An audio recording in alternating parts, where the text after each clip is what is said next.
Since RuneScape's first release in 2001, a lot has changed. New content's been released, old content's evolved, and the game just doesn't feel how it used to. But what if there was a way to experience the oldest content in the game exactly as it was intended, isolated from all the skills, the keybinds, the stuff of modern day? Well, it turns out there is. Welcome to LVL Locked.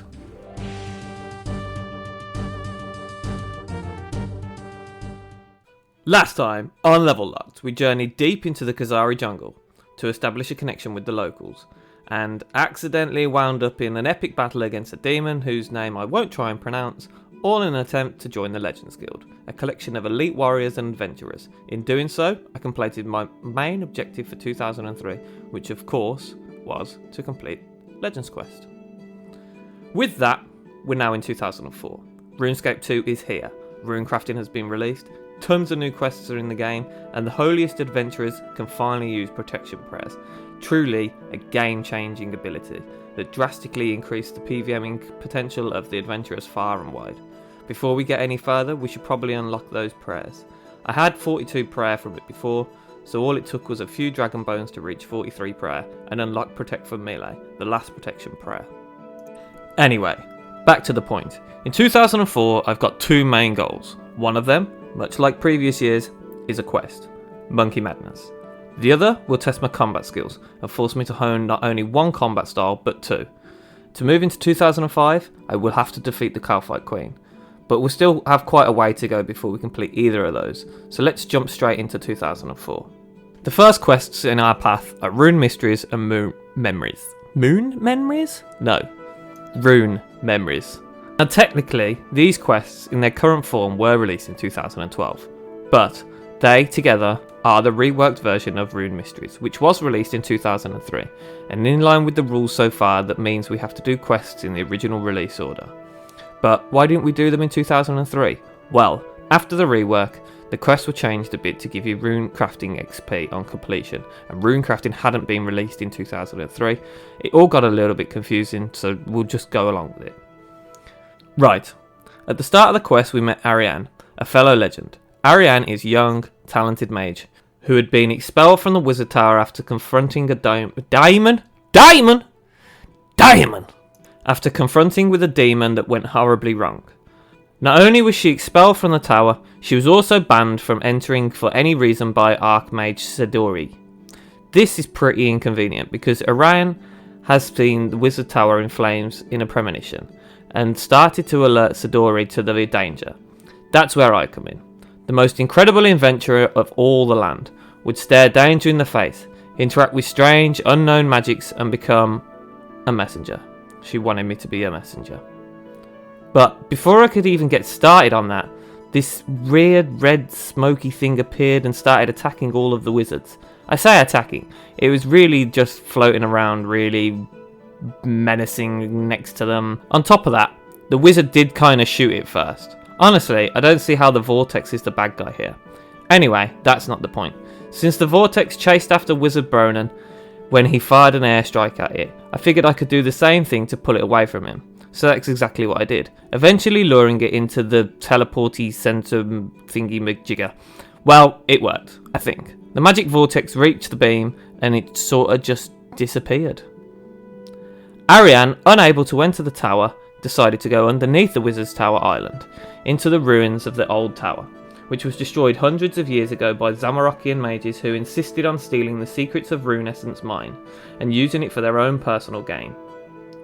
While she does that, I'll go and be a good messenger and stay up here where it's light and warm and just give a bit of gossip with the wizards. Most of the wizards were incredibly unhelpful, basically just pointing out things that we literally saw happen, or avoiding the subject completely.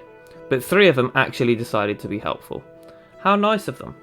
Wizard Aileron, as it turns out, was Ariane's mentor when she was studying at the tower, and wholeheartedly believed in the severity of her premonition.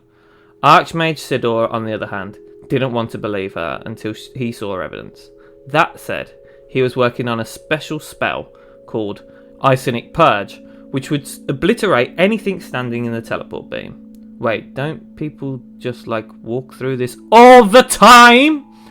The other wizard who was helpful was strangely enough the insane wizard Trailborn, who had seen, and I quote, a sort of sparkly thing in the power beam, which had come up through the floor in the library, presumably from the old tower. With this in mind, I went back to Ariane, who was in the old tower. Wait, she was just standing there the whole time? Right.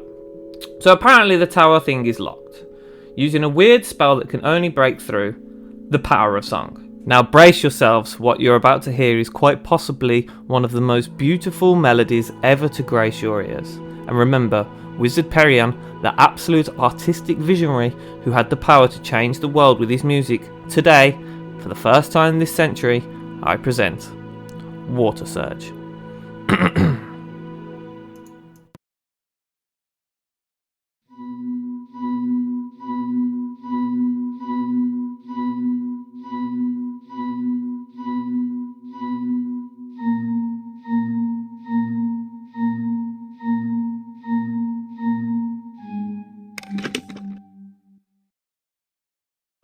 Exquisite, isn't it?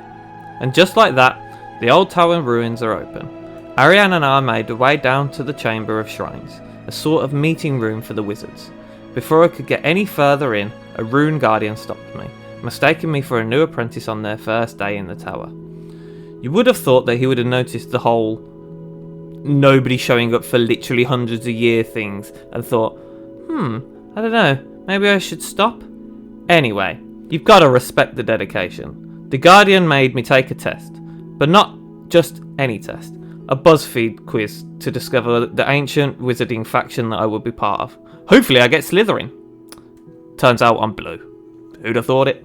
Finally I could go deeper, that's what she said. And after a little bit of vandalism, we reached the main chamber where loads of those magical vortex from earlier were floating around. Ariane happens to be somewhat of a swirly sparkly thing expert, apparently.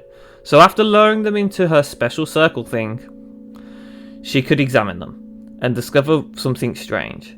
The vortices? The floaty things were not ghosts, as we had previously thought. Wait, we thought they were ghosts? This is literally the first time I've heard this theory. Anyway, apparently the floating vortexes are actual fragments of souls of old wizards who had entered this state after their group experiment went horribly wrong, leading to their destruction of the tower. How very interesting. I'm sure this discovery will be taken very seriously, and Archmage Serdori will do everything in his power to protect these spirits. Yeah, no, remember that whole I made a spell to kill everything in the beam thing? Yeah, he made a spell to kill everything in the beam and he's trying to use it. I tried to tell him to stop, but he just didn't listen because he's so strong, independent wizard who don't need no adventurer telling him what to do. But he had to be stopped, so I embraced my inner wizard, Perian, and played a song so incredible that no man, woman, gnome, or even a dragon anywhere in Gielinor could ignore its call.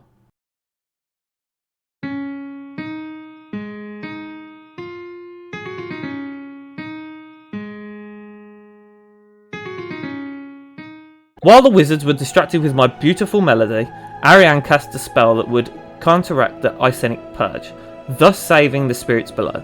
That marked the end of Rune Mysteries, but by no means were we done with the Wizard's Tower.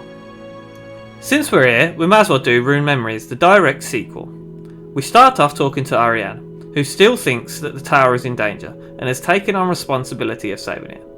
And my job in all of this is to gather information about the old Wizard's Tower, by observing strange, visible memories and delivering the information back to her. Unfortunately, before I could start on my information delivery mission, a strange magical force trapped Ariane in a power beam. Hang on a second. A quest where I'm just supposed to relay information around for Ariane, but before I could start, some weird magic messes up everything and I have to fix it? I'm starting to have some Rune Memories of my own right now. This is literally the same quest. Basically, there are 8 wizards involved here, a master and an apprentice from each of the 4 wizard factions. Each of these wizards are represented by a specific rune, which can be used to transport their soul fragments around the old tower, and activate the memories we need to learn about what happened. The first memory we saw was of Kelvan and me, the Zamorakian and Armadillian apprentices respectively, who were discussing the problems with their research in the library. Kelvan was having trouble creating a new combat spell, but this problem he had encountered was exactly what May needed to solve her own problem, one with teleportation. This brought us on to the second memory, which took place in the Chamber of the Shrines, where the four masters, Uani the blue, Zamaron the red, Aziz the green, and Termin the grey, were discussing May's teleportation problem. Aziz, the Gothixian wizard, had conveniently solved the problem and was explaining their solution with the others. Now, the thing is, Aziz didn't work this out for herself. She stole the idea from Kelvan and just didn't tell anyone. That's not very balanced and peaceful of you, now is it, Mrs.? I'm the Gothixian wizard.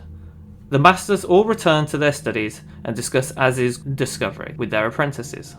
As you can imagine, Kelvan wasn't best pleased with having his ideas stolen, so in true chaotic Zamarokian style, him and his masters, Zamorian, decided that they would jump ahead of all the others and try and crack the teleportation themselves.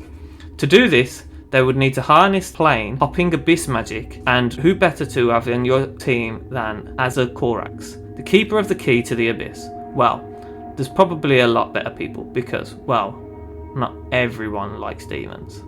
With the demon summoned, the 8 wizards got to the ritual and was all going smoothly until Unani the Blue realised how the ritual worked. Unani, of course, is a Saradomist, so she was like, yo, screw demons, all my homies hate demons, and decided to stop helping in the ritual, causing the power beam to become unbalanced. This released a massive lightning bolt that struck Zamoron the Red. That's how the old tower was destroyed. Mystery solved, right? Well, only kind of. As it turns out, the memories actually interact with present day, and some weird way of, by viewing the memory of the ritual, we had accidentally restarted it. Initially, Ariane had been freed from the beam, but then she got out, struck by the present day version of the lightning bolt that killed Zamoron and knocked her out. Oof. Well, I'm still literally just lowly messenger, so fixing this doesn't really fit my expertise. The best thing I can do is go and tell someone else about it. So I went and had a chat with Wizard Elrond. This is where things got interesting though. Wizard Elrond, as it turns out, was actually a secret Zamarokian wizard, a descendant of Kelvan the Red, who had planned this whole thing so that he could destroy the new, strictly Saradomist tower. As if by magic, Ariane teleported up through the beam into the new wizard tower. But it just wasn't Ariane. It was Ariane and also the souls of the old wizard tower, which had become unstable inside of her and were ready to explode. Finally, my time had come. My dedication and experience as a messenger had finally paid off. I was finally ready for a promotion. I am now a certified postman. So that means I can actually move objects around, not just words. Like the good postman I am, I delivered each of the old wizard towers their respective runes, allowing them to stabilise and lift Ariane higher through her tower, towards safety.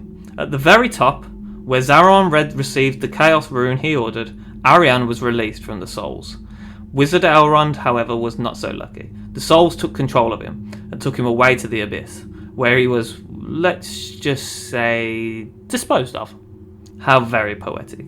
The final act of the old tower wizards, who had destroyed their tower trying so desperately to crack teleportation, was to save the tower using teleportation. And with that, we've come to the end of the quest. And if you hadn't already guessed, the end of this episode. I'd just like to give a quick thanks to everybody that tunes into the streams. Unfortunately, I am currently working away, so the streams aren't as often as I'd like. But massive thank you to everyone that does turn up and show support. As you can probably say from this episode, the YouTube's going to be taking a little bit of a different approach now. So there'll be more episodes out more regularly. So if you haven't already, feel free to drop a like and subscribe, and I'll see you in the next one. Bye!